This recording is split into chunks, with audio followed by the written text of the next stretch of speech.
Okay, I feel like I've got to clarify that announcement. If you go to Barnes and Noble, you will see racks, men's interest, women's interest. Anything on those racks, okay? Okay, so Ananias, speaking of men's and women's interest, Ananias was living on a street in Damascus called Straight. We don't have a straight street in Columbus. We have a... Yeah, okay, there you go. Okay. Different cities. Okay. So, I keep a file of what other preachers preach. And I have this card catalog. And whenever I read a sermon, I put a card in. It's just like the old library system, and I flip to Acts and I see if I've got a sermon that somebody's written on Acts that I can use to help me as I prepare.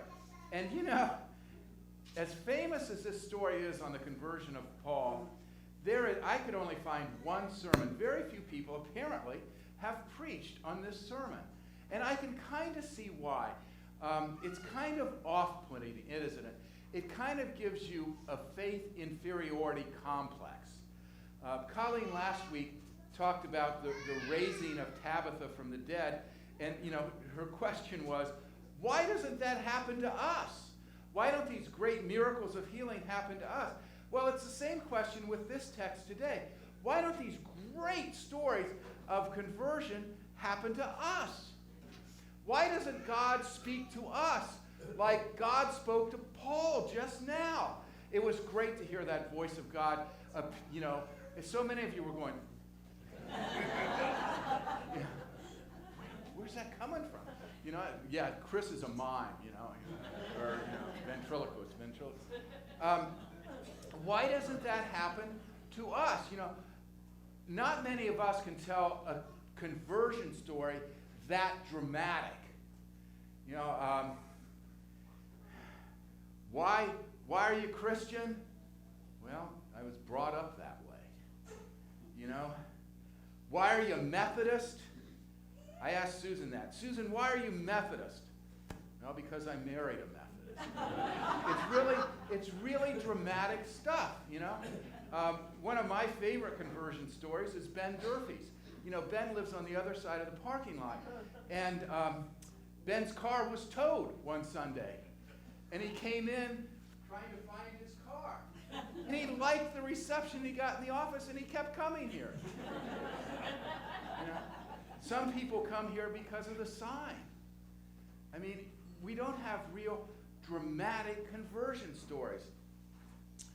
I've always felt kind of inferior about that, because mine isn't that dramatic, and I'm not the kind of guy that will talk to the person sitting next to me on the airplane about religious experience and so on. I'm much quieter and so on. I was heartened when I read, most of you have taken the Myers-Briggs personality test, that our religious experience is driven a lot by our personality type. I tend to be an introvert, and how I experience God is more internal. Extroverts will probably, talk more about their faith because they're extroverts, and they might experience it more dramatically. I'm a thinker, not a feeler, so I'll think my faith through. I won't feel it. And that has to do with conversion. So if you haven't had this profound, earth-shaking conversion, it might have to do with just who you are. And one person has said that there are as many ways to faith as there are people. And I take a lot of comfort in that. Now that said, can we find any connection with Paul's conversion? And I think we can. There are several elements to Paul's conversion. The first is that he was on the wrong path. He was on the wrong path. The voice says, "Why are you persecuting me?" And he was very stubborn and bullheaded and determined. And he was hurting people. Now, do we find any relationship to those three things? Being on the wrong path, being stubborn, and hurting people. Let me give some examples. A person is so obsessed with the promotion in their job that they ignore their family. A teenager is so obsessed with hatred for his parents that he cannot forgive them and starts to hurt himself and them. A spouse is so enabling of the alcoholic partner that they don't see what it's doing to the children.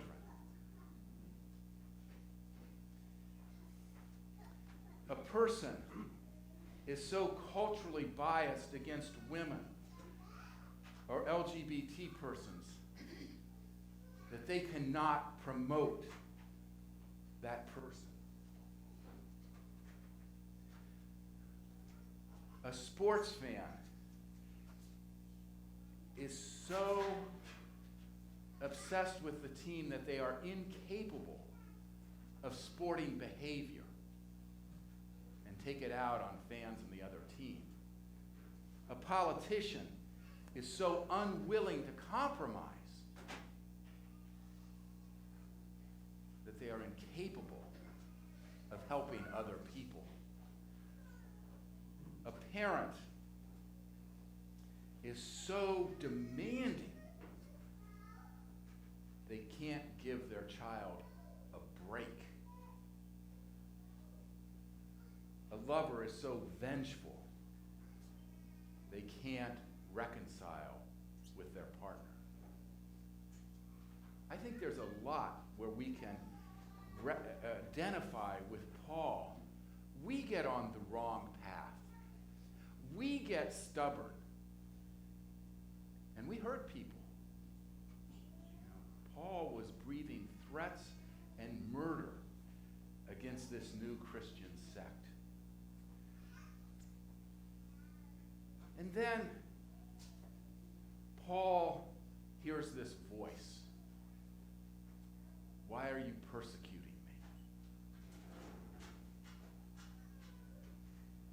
And the scales fall from his eyes eventually, and he can see. This is a very simple story. It's a woman who's got grandchildren now, and maybe great-grandchildren, told the story of when her kids were little. She was shopping at Macy's, and the kids were just, running wild, and she was so frustrated, and she kind of yelled at her kids, and this woman came up to her and said, "Take it easy. They're only young ones." And she said, I saw it totally differently when she said that to me.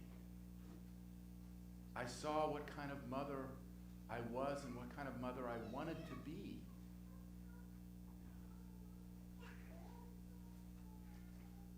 The scales fall from our eyes and we see. This mother was telling me the story. When she told this story, she said, I wonder what was going on in my life that I heard that truly. She said, probably other people had told me that many times. But what was going on in my life then that I heard what she said to me? I wonder how many times John Wesley heard or read that line from Romans,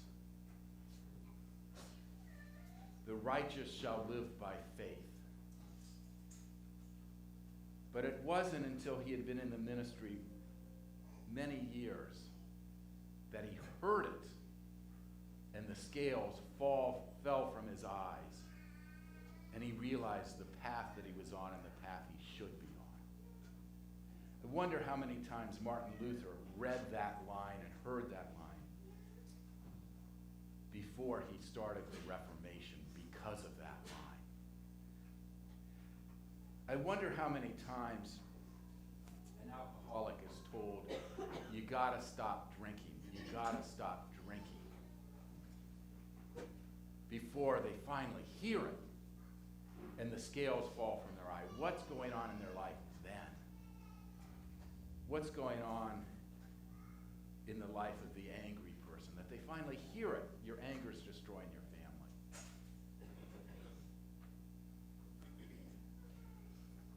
What was going on in Paul's life that he finally heard it and the scales fell from his eyes?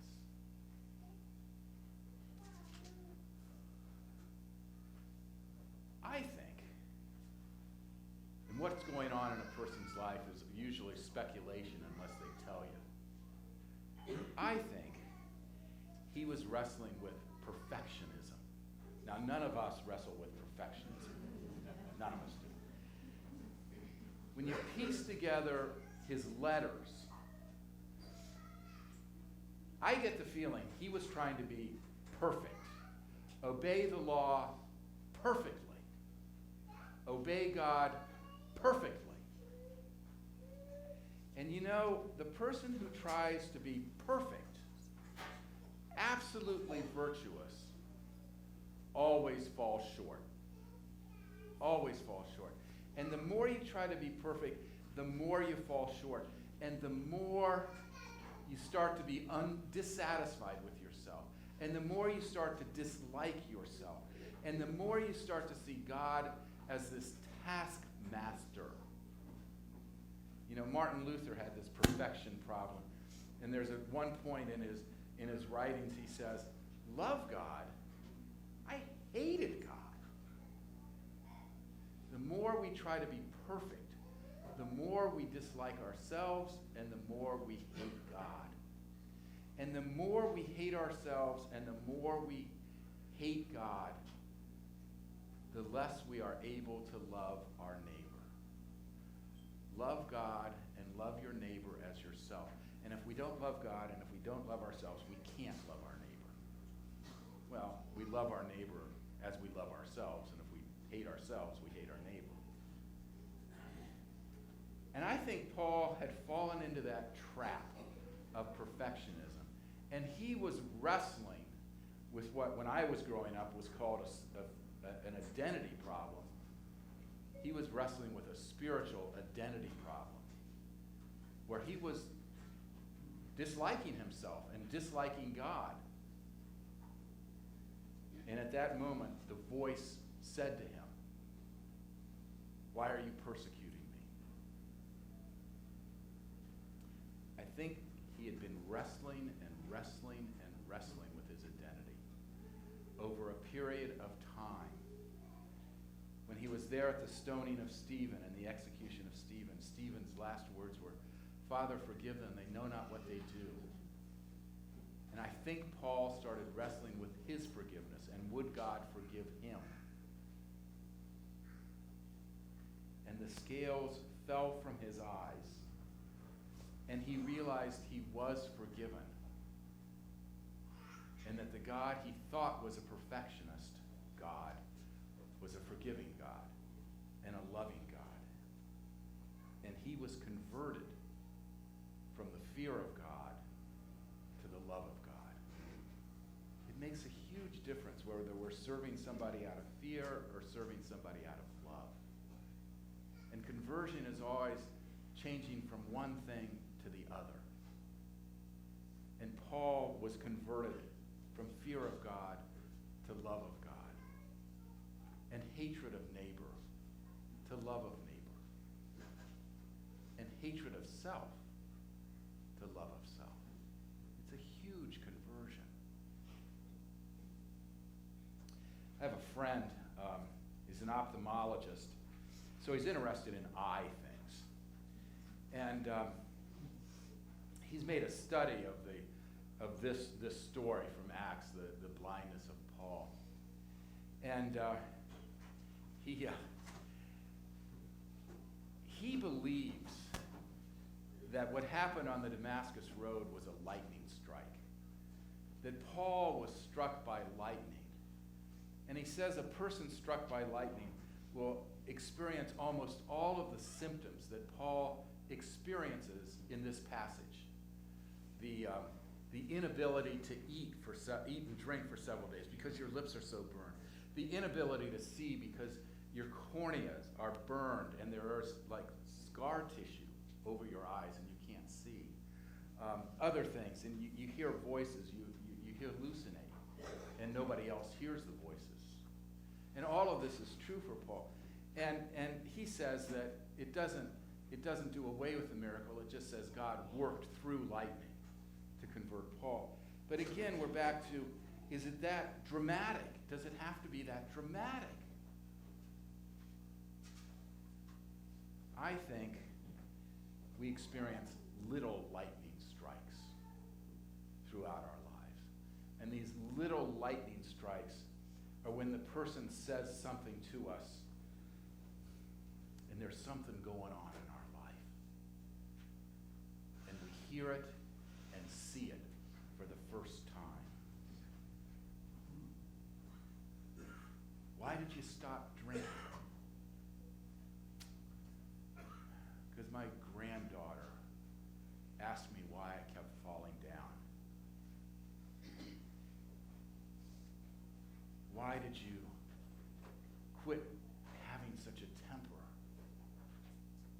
Because I realized that I was about ready to hit my spouse. Why did you become patient? Because I realized the last time I got fired, I was always changing jobs. It's those little lightning strikes. It could be a fellow customer at Macy's. It could be the street person early Saturday morning that looks at you and says, "Bless you, child of God." I'm a child of God. How many times have I heard that? I never heard it before. How many times have I sat in church and never heard that? It could be that voice on the street. It could be that voice of a child. It could be the voice of somebody reading scripture. It could be our partner. But we hear it for the first time and the scales fall from our eyes and we see our life and we see our path and we convert from the wrong path to the path of loving our neighbor and loving God. Verse 6 here begins with the phrase, "But go." Now, the phrase in Greek is alla anastathi. Alla anastathi. Anastasia. Anastasia. You've heard that name, Anastasia. It means rise. It means rise. But rise. Paul, but rise. John, but rise.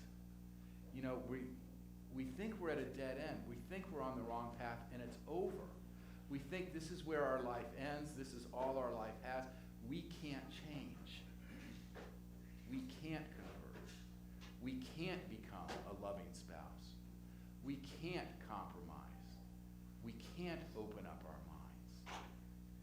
And Jesus says, alla anastathi, but rise.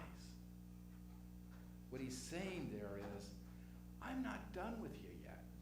I'm not done with you yet. There's a new start. There's a fresh beginning. There's a new life.